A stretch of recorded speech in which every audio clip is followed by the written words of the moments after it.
Bab saat meminta bantuan, pancinglah kepentingan orang lain. Jangan pernah pancing belas kasihan atau rasa syukur mereka. Dalam buku 48 Hukum Kekuasaan, karya Robert Greene, mengajarkan bahwa untuk mendapatkan bantuan atau dukungan dari orang lain, kita harus menggugah kepentingan atau keuntungan pribadi mereka, daripada mengandalkan belas kasihan atau rasa syukur. Prinsip ini berakar pada pemahaman tentang sifat manusia, yaitu orang cenderung bertindak ketika mereka melihat manfaat langsung bagi diri mereka sendiri, daripada sekadar merespons emosi seperti rasa kasihan atau utang budi. Esensi dari hukum ini.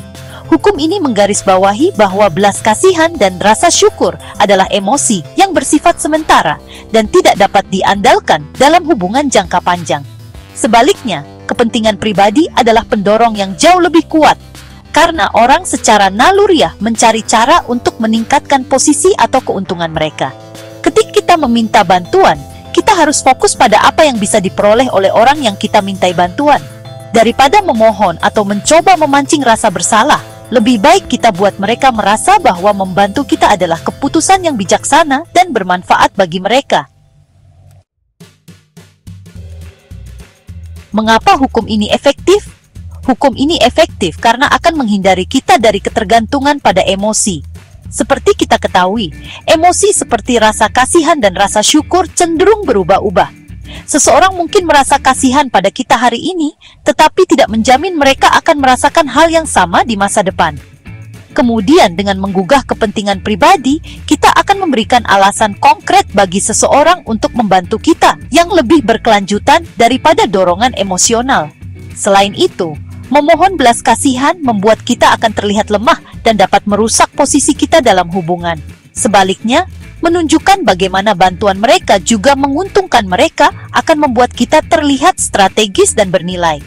Dan yang paling utama, biasanya orang cenderung tertarik pada hubungan yang menguntungkan kedua belah pihak. Jadi, dengan menawarkan keuntungan kepada mereka, kita telah menciptakan dasar untuk kolaborasi jangka panjang. Prinsip utama dalam mempraktikkan hukum ini. Pertama, mengenali kepentingan orang lain. Sebelum meminta bantuan, kita harus memahami apa yang menjadi motivasi utama orang tersebut. Apakah itu uang, status, penghargaan, atau keuntungan lainnya? Kita harus fokus pada hal ini saat menyampaikan permintaan kita. Kedua, menjadikan bantuan sebagai investasi. Kita harus menunjukkan bahwa bantuan mereka bukan hanya tindakan kebaikan, tetapi juga sebuah investasi yang akan memberikan hasil nyata bagi mereka. Ketiga, menghindari nada memohon. Sebaiknya kita jangan pernah terlihat lemah atau membutuhkan.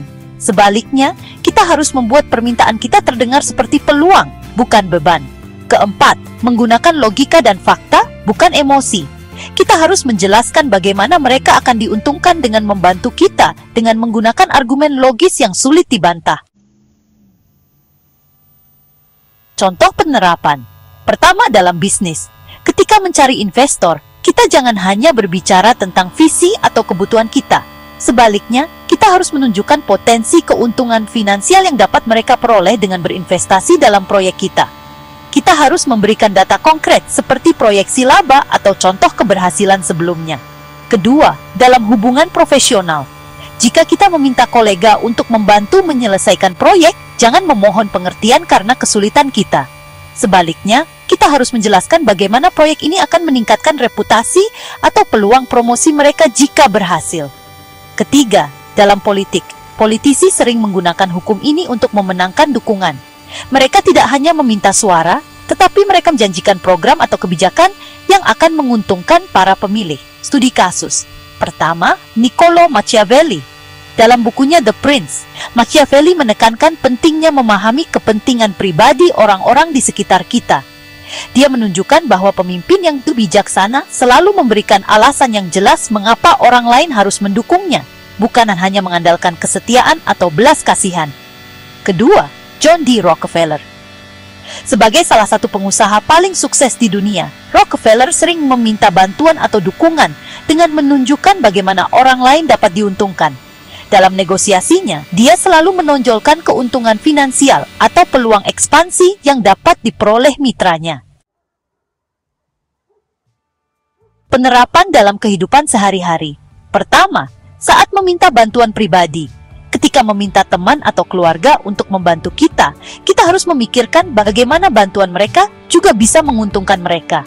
Misalnya, jika kita meminta bantuan untuk sebuah proyek, kita harus menunjukkan bagaimana keterlibatan mereka dapat membantu mereka mengembang keterampilan baru atau memperluas jaringan mereka. Kedua, dalam negosiasi.